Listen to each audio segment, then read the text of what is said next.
मेरा नमस्कार। सबसे पहले मेरे वंश चंदन जी, इंजीनियर चंदन कुमार जी ने हमारा परिचय बता ही दिया है।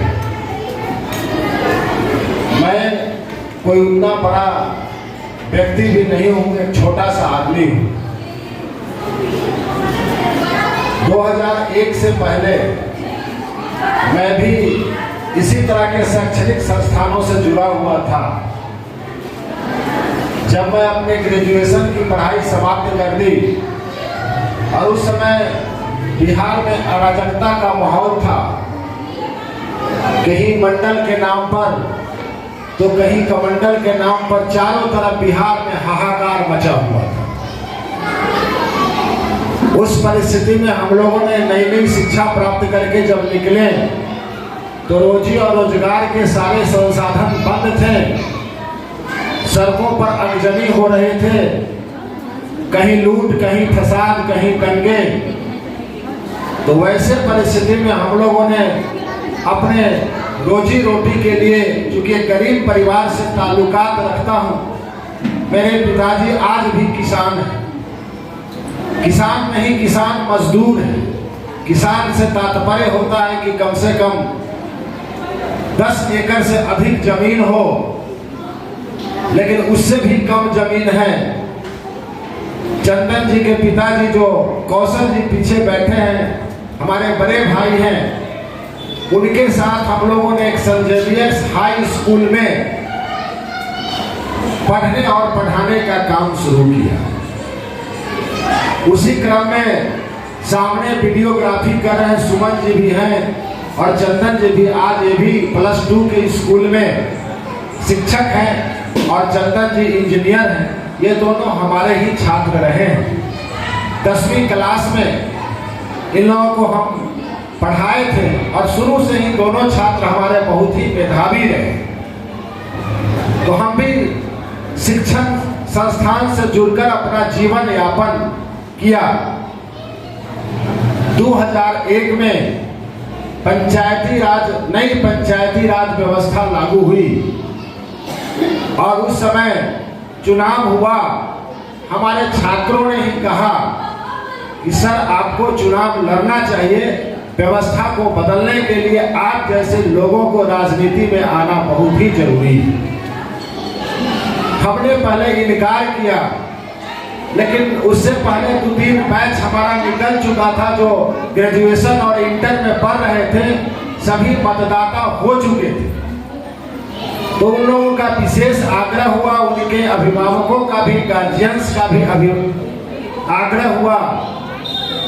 हमने कहा कि हम तो शैक्षणिक संस्थान से जुड़े हैं, बच्चों का भविष्य हमारे हाथ में रहता है। हम अगर चुनाव में लग जाएंगे तो यह सेशन का जो बच्चा है उसका शिक्षा दीक्षा कैसे हो, इसलिए हम चुनाव प्रचार में नहीं जा सकते हैं। लोगों ने कहा कि आप नामांकन करने जा सकते हैं ना। हमने नामांकन कर दिया और चुनाव के प्रचार में नहीं गए। जो हमारे छात्र थे और उनके अभिभावक थे, वही क्षेत्र में घूमकर हमारे चुनाव चिन्ह का और हमारा प्रचार करते रहे। जब चुनाव का 3 दिन बचा था तो लोगों ने आग्रह किया कि एक बार कम से कम आप सभी दरवाजे तक चले जाएं, लोग आपका चेहरा तो कम से कम देख लेगा। उनके आग्रह पर मैं गया और चुनाव हुआ और चुनाव में हमें मात्र 165 वोट से जीत हासिल हुई। उसके बाद जो सत्र हम पढ़ा रहे थे, उस सत्र को पढ़ाए। शिक्षा और राजनीति दोनों में 2 ध्रुवी चीज है। एक जहां अनुशासन है, एक जहां शुचिता है, और दूसरे जगह इन सब चीजों का आज के युग में पूर्णतः अभाव है। दोनों एक साथ नहीं चल सकते थे।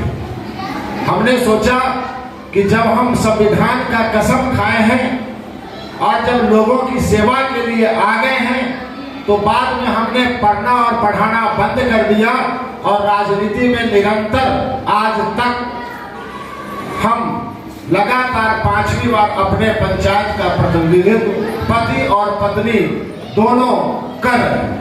कभी हम तो कभी हमारी मिसेज, और दोनों अपने पंचायत का आज तक प्रतिनिधित्व मैं कर रहा हूं।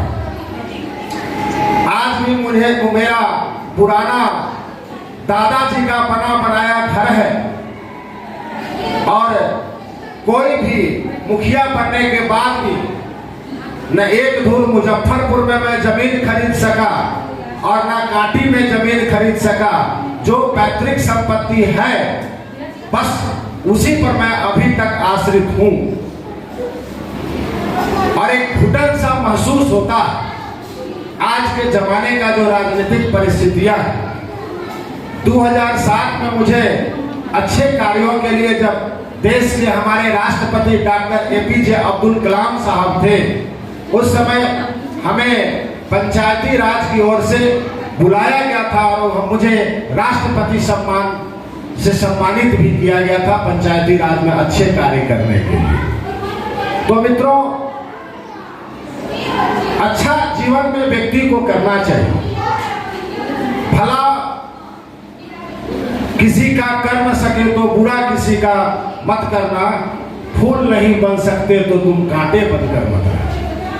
जीवन में अच्छा करते रहना चाहिए और अपने बच्चों को खूब पढ़ाना चाहिए, क्योंकि हमने अब तक का जो अनुभव मुझे है और अपनी जो बुद्धि है, अपनी जो क्षमता है, और हमने अभी तक जो हासिल किया है, उसमें हमने यही कि बिहार जैसे राज्य जो गरीब राज्य है, इस राज्य में ना तो कोई रोजगार की व्यवस्था है, ना तो कोई कल कारखाना है, और ना ही किसी भी तरह का कोई व्यवस्था है जो यहाँ के लोग रोजी रोटी करके अपने परिवार का और अपने बच्चों का पेट भर सके और तरक्की कर सके। हम सुन रहे थे संबोधन, चंदन जी ने कहा कि बिहार के बहुत सारे लोग आज भी दूसरे प्रदेशों में रह रहे हैं, खासकर दिल्ली में रह रहे हैं, जहां रिक्शा ऑटो चला रहे हैं और गुजरात में जाकर मजदूरी कर रहे हैं। MA पास कर गया, BA पास कर गया, इंटर पास कर गया, और हमारे यहाँ के बच्चे दूसरे राज्यों में जाकर मजदूरी का काम करते हैं। अब सोचिए, ऐसी व्यवस्था घर वे छठ में, होली में और ईद के मौके पर आते हैं, 2, 4, 5 दिन यहाँ रहते हैं, 7 दिन रहते हैं। हमारी जो माताएं बहनें हैं वो अपने बच्चों का मुंह 6-7 दिन देखती हैं, और फिर उसके बाद में वह बाहर कमाने के लिए अपने बच्चों और अपने परिवार के परवरिश के लिए बाहर चला जाता है। कितनी भयावह स्थिति। अगर वह वहां बीमार पड़ गया तो हमें घर से ही पैसा उसे भेजना पड़ता है, और चिंता और संशय बनी रहती है। खेती वैसा है नहीं। जो भी हमारे बिहार में किसान है, 90% लोगों के पास बीघा, 2 बीघा, 3 बीघा, 4 बीघा, 5 बीघा, 10 कट्ठा, 5 कट्ठा, 2 कट्ठा, 4 कट्ठा जमीन है, और वह जो जमीन है कमाई वाली नहीं है, खाने वाली खेती है बिहार में। तो खेती से भी कुछ होना नहीं, मजदूरी से आप बच्चे को पाल सकते हैं, और मजदूरी का भी बिहार में कोई उपाय है नहीं, क्योंकि यहाँ अनस्किल्ड मजदूरों की संख्या, दिहाड़ी में काम करना होगा। जहाँ नया नया घर बन रहा है, जैसे कि नया मोहल्ला बना, इस मोहल्ले में नया नया मकान बनेगा, वहां जाकर दिहाड़ी मजदूर के रूप में आप गिट्टी, बालू, सीमेंट उठाएंगे, वही रोजगार बिहार में है। या किसी अच्छे मारवाड़ी फॉर्म में आप जाएंगे तो वहां आपको नौकरी मिलेगा, या गार्ड की नौकरी मिलेगी, जिसमें 5,000 से 7,000, बहुत से बहुत ज्यादा तक 10,000 रुपए महीने कमाएंगे। उसमें ना आपका पेट भरेगा, ना आपके बच्चों का पेट भरेगा, और माता पिता की तो बात छोड़ ही दीजिए, अब तो शादी के बाद लोग माता पिता को भूल ही जाते हैं, क्योंकि उनके अपने और अपने बच्चों का पेट नहीं भरता है, तो माता पिता का पेट भरा कहाँ से भरे। माता पिता को भी अपने बच्चों की चिंता रहती है, वो अपने खाए या नहीं खाए, लेकिन उनका पोता खा रहा है कि नहीं, उसकी चिंता उन्हें बनी रहती है। तो मैं समझता हूं कि इस गरीबी से निकलने का बिहार में एकमात्र साधन है। अरे गरीबी से निकलने का तो बहुत सारे साधन हैं। रोड पर चलते हुए चैन भी छीन सकते हैं, बैंक भी लूट सकते हैं, डाका भी डाल सकते हैं, उससे भी हम गरीबी से निकल सकते हैं। लेकिन वह जो धन होता है, वह धन अस्थायी धन नहीं है, बल्कि उसके पीछे कहीं न कहीं पुलिस भी आपके पीछे पड़ी रहती है और समाज भी आपके पीछे पड़ा रहता है, और वो समाज और संविधान और कानून के खिलाफ काम है, वह काम अच्छा नहीं है। तो गरीबी से निकलने का एकमात्र दवाई है और एकमात्र रास्ता है कि आप अपने बच्चों को पढ़ाइए। क्योंकि अगर 2-3 बच्चे हैं, अगर पैसा काटकर, पेट काटकर अपने जो भौतिक संसाधन हैं, उन संसाधनों के, आज का तो भौतिकवादी युग है, इस भौतिकवादी युग में सब लोग एक दूसरे का नकल करता है कि भाई वो बढ़िया गाड़ी से चल रहा है, बढ़िया ढंग से रह रहा है, तो हम भी उसका नकल करें। अरे नकल करना है तो उसका नकल करो जो वह अपने बच्चों को पढ़ा रहा है।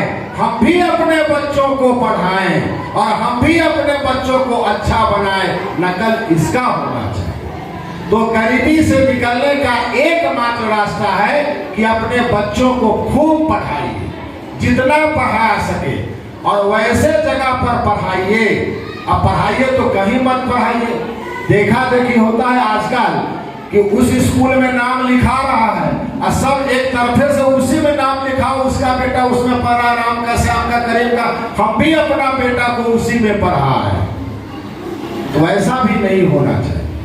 वैसे संस्थान का चुनाव कीजिए जहां अनुशासन भी हो, वैसे संस्थान का चुनाव करिए जहां बच्चों को गुणवत्तापूर्ण शिक्षा दी जाती हो।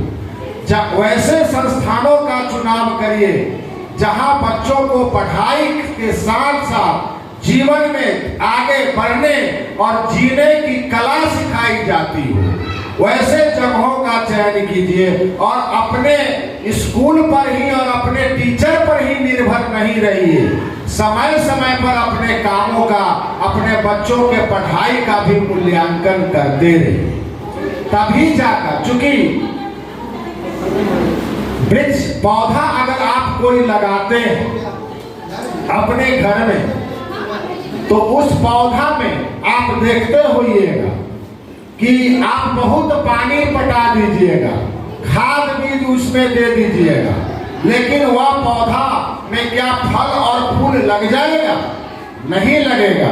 वह तभी लगेगा जब उसका समय होगा, और उस समय पर ही उसमें फल फूल लगते हैं। लेकिन जो किसान होता है, जो माली होता है फूल का, उस अपने पौधों को बिल्कुल सींचता है। पत्तियां अगर सूख जाती हैं तो उस टहनियों को काट देता है ताकि उसमें नया कलोजर दे। तो आपके बच्चे भी, अगर आपको देखना है, मूल्यांकन करते रहना है कि हमारा बच्चा कोचिंग में जा रहा है, हमारा बच्चा कॉलेज में जा रहा है, हमारा बच्चा स्कूल में जा रहा है, आखिर वह पढ़ रहा है कि गांजा पी रहा है, कि सिगरेट पी रहा है, या कहीं किसी दूसरे गुंडे और मवाली के साथ घूम रहा है। इस बात पर भी कभी कभी, जैसे पुराने जमाने में राजा लोग अपने प्रजा का ख्याल करने के लिए रात में सादे भेष में निकलते थे और जनता के बीच में बैठ जाते थे और उनसे सुनते थे कि जनता क्या बात कर रही है हमारी प्रजा, और जब वो सभा में जाते थे तब उस पर निदान करने का प्रयास करते थे और नया नियम बनाते थे। उसी तरह से आपको अपने बच्चों के लिए आपको कभी कभी उनका चेक इन भी करना पड़ेगा, और बगैर उनके जानकारी में दिए हुए कि हमारा बच्चा घर से चला तो घर से जाता कहाँ है। एक चीज और है कि बच्चों का मित्र भी अधिक नहीं होना चाहिए। मित्र भी अधिक होगा तो उससे उसकी समय की बर्बादी होती है, और मित्रों के साथ में ज्यादा समय अगर देता है तो धीरे धीरे माता पिता से उसका संबंध कटता जाता है। इसलिए यह कोशिश होना चाहिए कि अपने बच्चों को ही मित्र बना लीजिए और आप उससे मित्रवत व्यवहार करें। ये एक हम लोग पढ़े थे, और हमारे दादाजी जो प्रोफेसर थे संस्कृत के, वो बताते थे कि पंचवर्षाणी 10 वर्षाणी ताड़े प्राप्ते तू खोड़ से वर्षे पुत्र मित्र वदाच। जब लालेते पंचवर्षाणी, जब 5 वर्ष तक बच्चा हो उसका लालन पालन करना चाहिए। और इसी तरह के जो स्कूल हैं, केजी स्कूल, जिसमें छोटे छोटे बच्चों को गाते सिखाते खिलाते कुदाते, मान लें कि आज के युग में प्रोफेशनल युग है, पति पत्नी दोनों नौकरी कर रहे हैं, 8 घंटा वो भी ऑफिस में काम कर रहे हैं और 8 घंटा वो भी ऑफिस में काम कर रहे हैं। समय का अभाव है, समय नहीं बच पाता है। बच्चे घर पर कोई मैड सर्वेंट को रख दिया, और वह मैड सर्वेंट जो है वो बच्चों का लालन पालन करता है। क्या करेगा लालन पालन, वो तो नौकरी करता है। आपका बच्चा उससे खराब हो जाएगा। आप उस परिस्थिति में अपने बच्चों को इस तरह के स्कूल में डाल दीजिए जहां खिलाने के लिए, पढ़ाने के लिए पढ़ा लिखा स्किल्ड व्यक्ति यहाँ है, और वह आपको अपने बच्चों को खिलाएगा पढ़ाएगा। और जब आप ड्यूटी से शाम में आइएगा तो अपने बच्चों को खूब दुलार और प्यार कीजिए। निश्चित रूप से आपको न उसे प्यार की कमी होगी और न ज्ञान की कमी होगी। लालते 5 वर्षानी 10 वर्षानी ताड़े, और जब 5 से 10 यानी 15 वर्ष तक, 5 के बाद और 5 के बाद जो 10 वर्ष का समय है, उस 10 वर्ष के समय में बच्चों पर बिल्कुल कड़ी दृष्टि रखना होगा, क्योंकि उसको उस समय खाद की जरूरत है, उस समय उसे पानी की जरूरत है, उस समय उसके सारे संसाधन का जरूरत है। बच्चों का उस समय अंग प्रत्यंग और दिमाग शारीरिक संरचनाओं का विकास होता है। खुद बच्चा को पता नहीं चलता है। हम सब लोग उस उम्र से गुजरे हैं, जितने भी यहाँ लोग बैठे हैं हम सभी लोग उस उम्र से निकले हैं।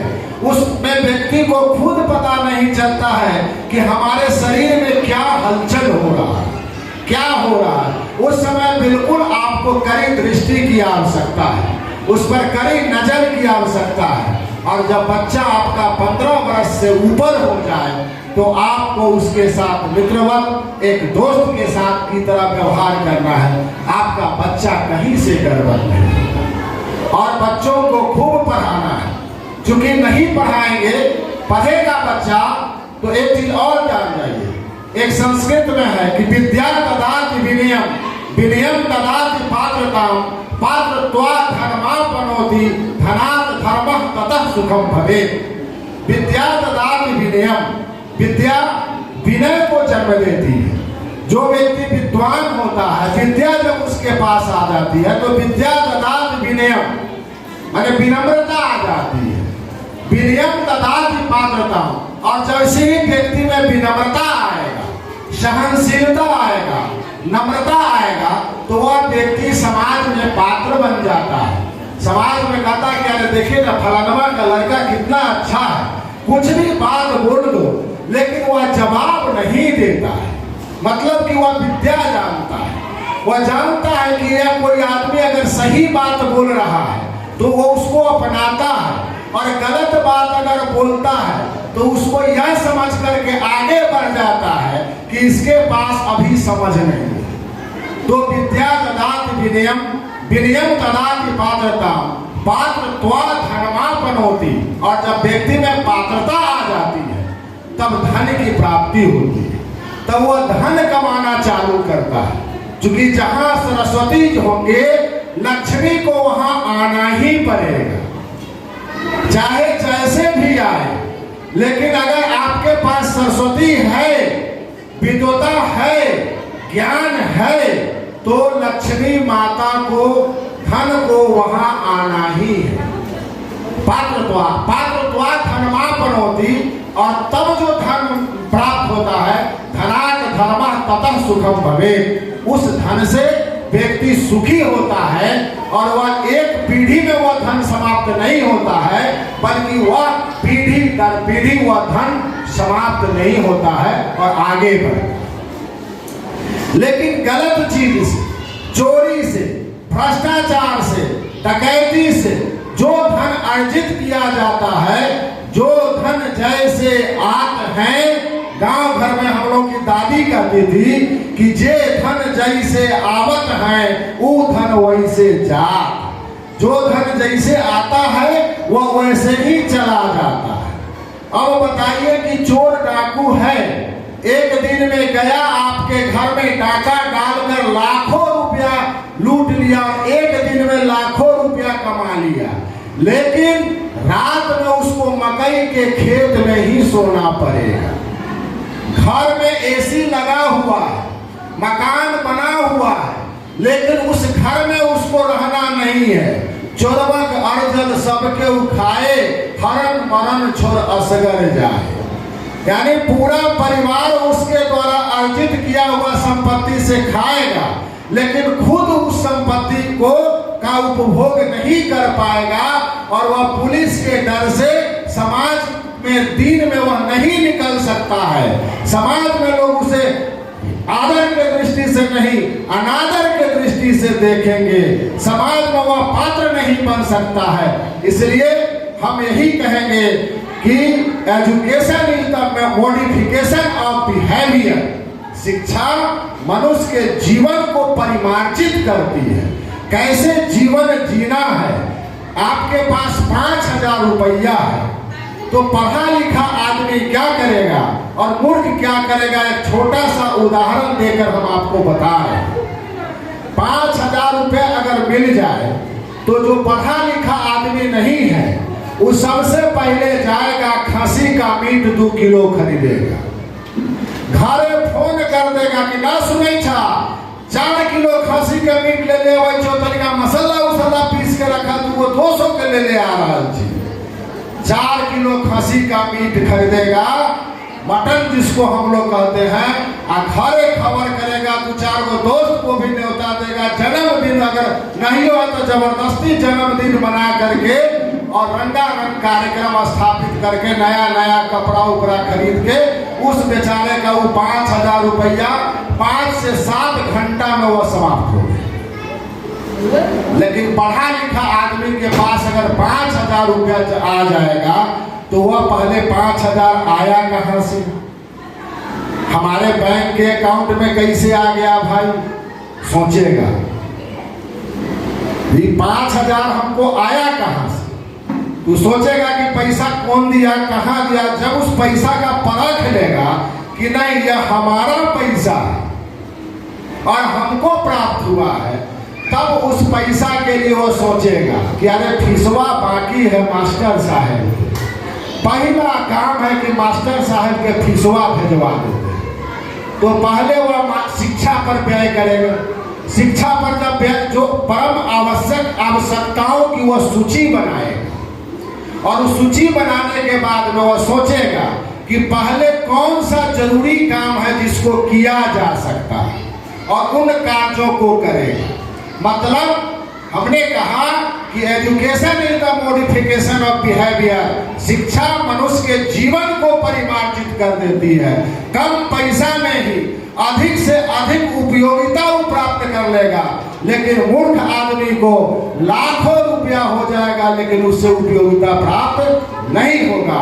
इसलिए अपने बच्चों को खूब पढ़ाइए, छोटा से ही पढ़ाइए, और जब पढ़ेगा लिखेगा तो निश्चित रूप से सरकारी नौकरी मिले ना मिले ऐसा नहीं है। आज भी 2 से 3% लोग, टोटल भारत का सर्वे है, कि 5% लोग, 100 में 5% ही लोग सरकारी नौकरी करते हैं। तो बाकी लोगों का जीवन यापन और परिवार चल रहा है कि नहीं चल रहा? चल ही रहा है ना। तो कैसे चल रहा है? तो कोई जरूरी नहीं है कि सरकारी नौकरी ही हो, लेकिन ज्ञान जरूरी है, पढ़ाई जरूरी है।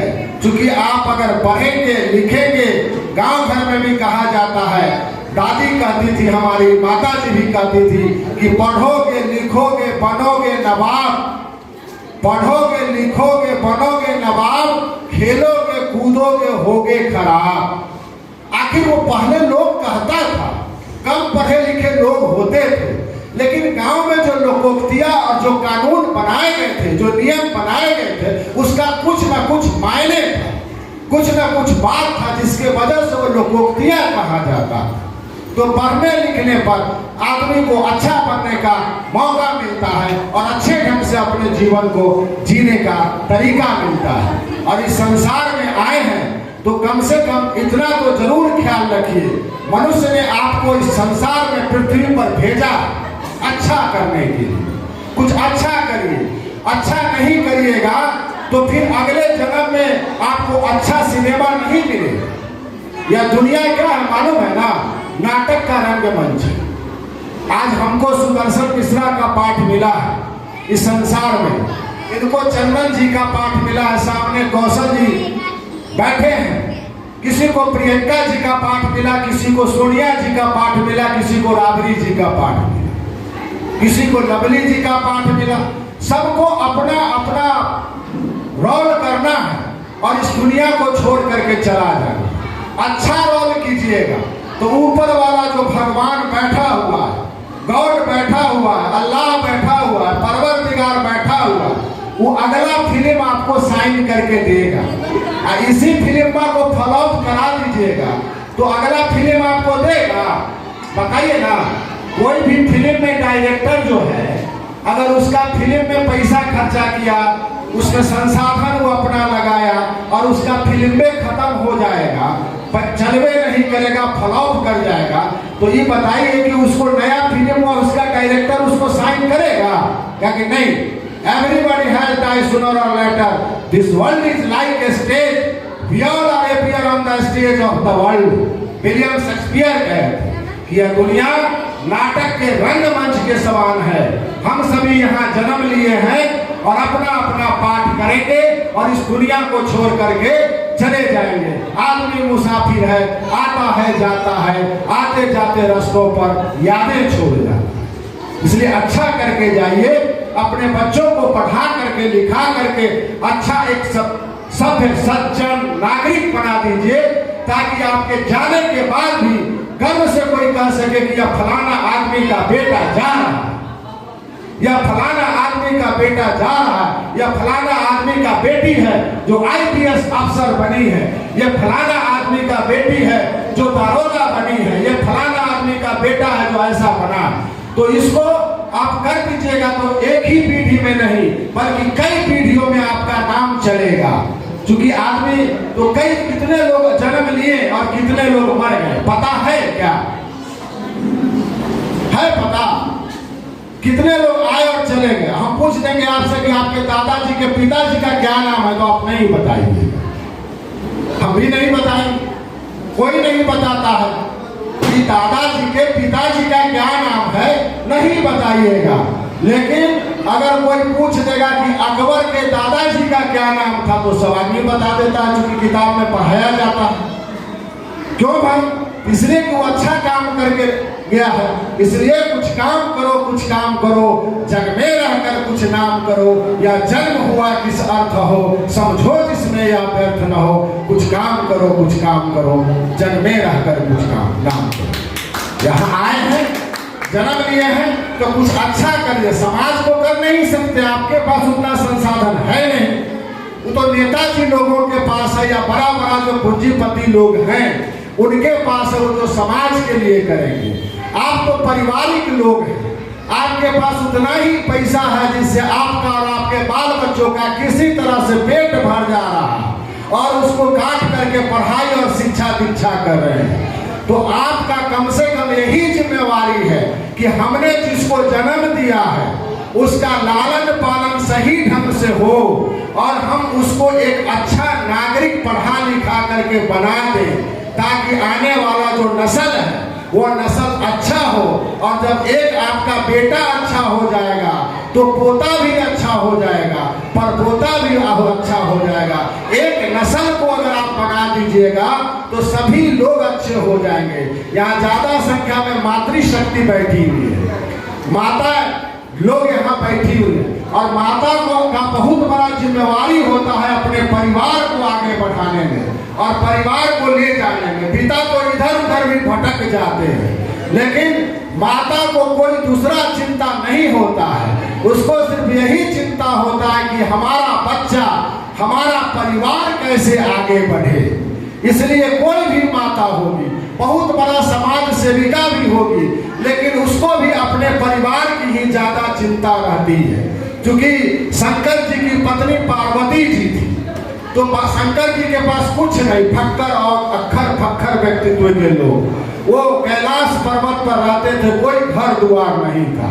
पार्वती जी भी देवी भगवती है, सब पर सब स्नेह और सब पर एक तरह की दृष्टि रखने वाली माँ है, तो उन्हें भी शंका हो गया और वो भी कहे कि सबके बाल बच्चा बढ़िया बढ़िया घर में रहे, रउआ जे छी से यही पत्थर पहाड़ पर अब ऐसा न हो।